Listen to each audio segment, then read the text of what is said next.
Hey everyone, welcome back. I forgot to tack on a little piece of information or opinion at the end of my last piece, which was sensible prepping for the coming economic crash or collapse.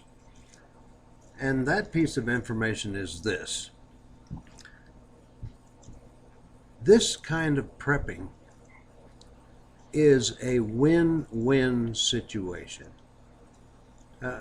If the crash occurs, as many reputable analysts say it is going to happen, then you'll have a cushion. You'll be much better prepared than people who didn't bother, who had faith in whoever that everything was going to be worked out and nothing would happen.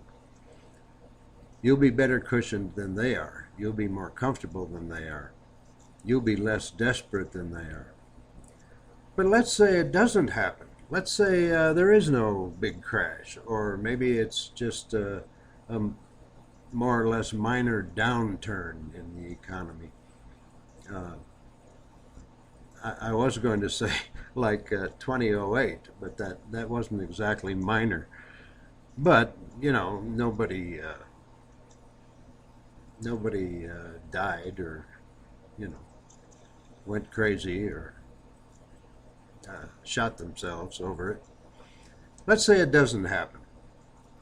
Well, it's still a win situation if you've stockpiled the various things that I mentioned in the other video. Because wouldn't it be nice to have a much smaller food bill in the future? 99%, maybe 100% of this stuff that you're going to stockpile, you're going to use anyway. Plus, what happens if instead of a mega economic crash, there is a natural disaster of some type? And you can't get food, or you can't get your money, or you can't get whatever. That's a plus to have this stockpile. Or, even more likely, in today's economic situation, what happens if you lose your job? Or if you have a household where two people are working, one of them loses their job, or both of you lose your job, that stockpile will come in handy. So this kind of sensible prepping is a win-win situation, whether the crash happens or not. Okay, so I recommend you get started. Don't waste your time. And don't forget, get out of those mega banks. If there is a severe economic collapse, they're going to take your money, and there isn't a thing you can do about it.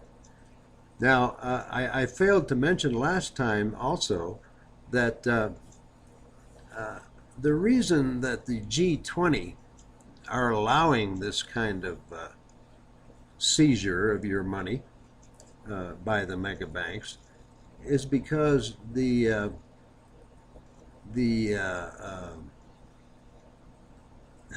I can't think, I'm so tired. The idea was that something like FDIC insurance would cover you after your money was seized by these banks. You'd be covered. Well, here's the problem.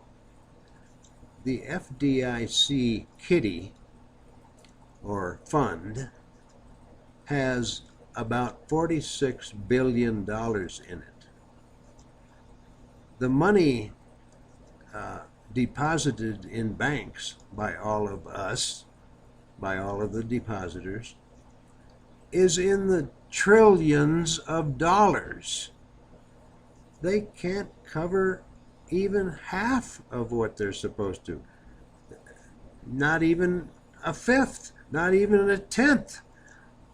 probably not even 100th of what they're supposed to be able to cover.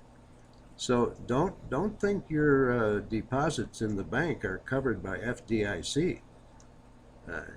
You might get a penny on $10 if you're lucky. So get out of those mega banks.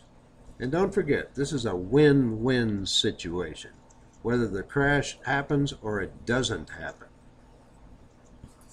Okay, that's all I have. I'm going to get some sleep finally. Everyone take care, and thanks very much for taking the time to view my videos. I appreciate it.